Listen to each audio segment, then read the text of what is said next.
Hello fellow grower and welcome to my channel, The Late Grower. Today, I'd like to share with you the kind of soil that I use for my container gardening.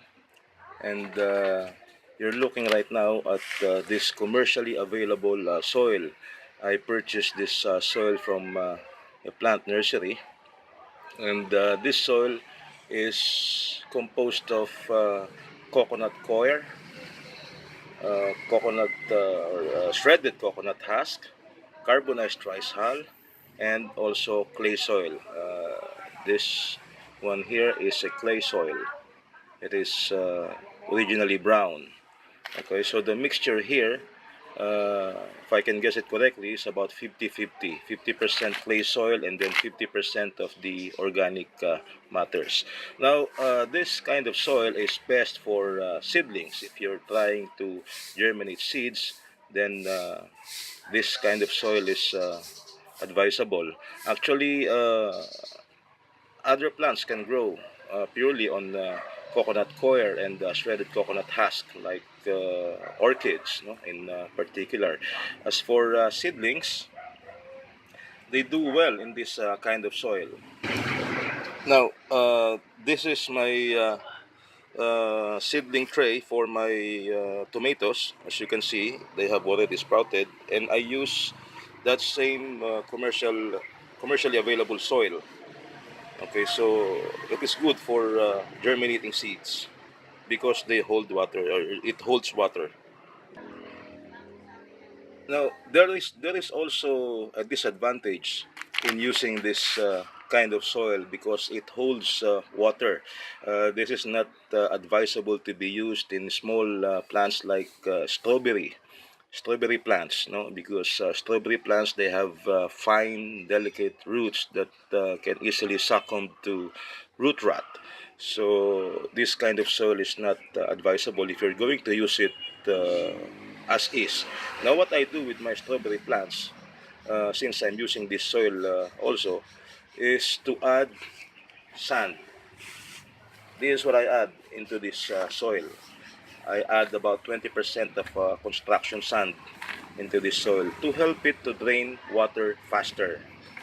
Okay, so by adding soil, the tendency to hold water is lessened because the sand will help in draining water faster. Okay, now aside from buying commercially available soil, I'm also formulating my own soil for my container garden because buying soil, the commercially available ones, is also quite expensive. One sack of this, which is about 15 to 20 kilos, would cost me around 50 pesos. And if you have around 100 containers, that would be could be a lot of money. So it is also advisable to have your own soil. Okay, so that is what I would like to share with you next. Now this small bed here is my own soil mix.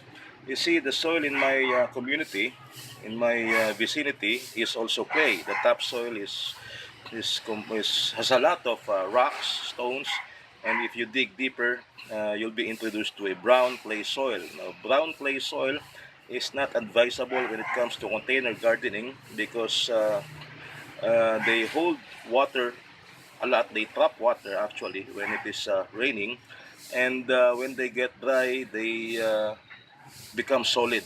So it's not advisable for small plants because they restrict the growth of roots. Okay, so what I did was to collect those clay soil that I have in my neighborhood and amend it with the organic matter such as leaves. Okay, so you can see here some leaves that are decomposing, such as this. Okay, it also has grass clippings and also brown. Such, I also add browns like this paper. Now you have to cut it into small pieces. If you have a shredder, that would be advisable. And I also add here vegetable leftovers, uncooked. uncooked vegetable leftovers and fruit leftovers. So just this one. This is a guyabano or guanabana soursop fruit. That is a leftover. I have here also banana peels. Okay, and then I just add it into the soil. So I just mix it with the soil like this. Try to mix it as best as you can. Okay. And what I do is to normally add other organic materials like dried leaves. So just this. Okay. You can also mix it in the soil.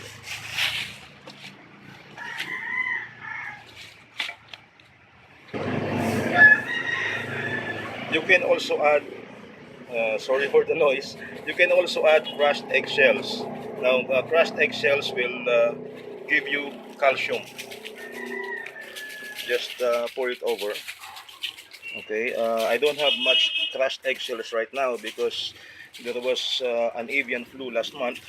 So we stopped eating chicken and eggs. But right now we're going back to our chicken and egg diet. So I have a few. Now, aside from crushed eggshells, you can also add epsom salt. Okay, this will give your soil the needed magnesium sulfate, which can also help in the root development of your plants later on.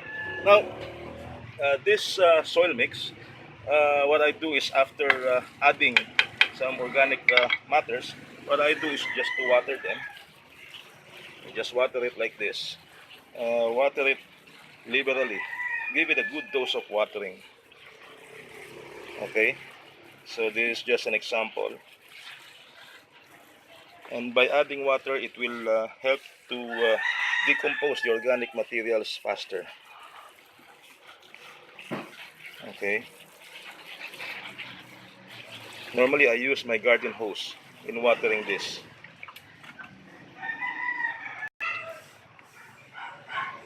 After watering, you can cover the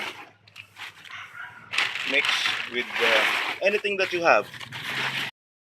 Now I let it stay covered for 1 week, and after 1 week, I take out the cover, flip the soil over, make sure that the bottom portion would go up, and then water it again, and then cover it again.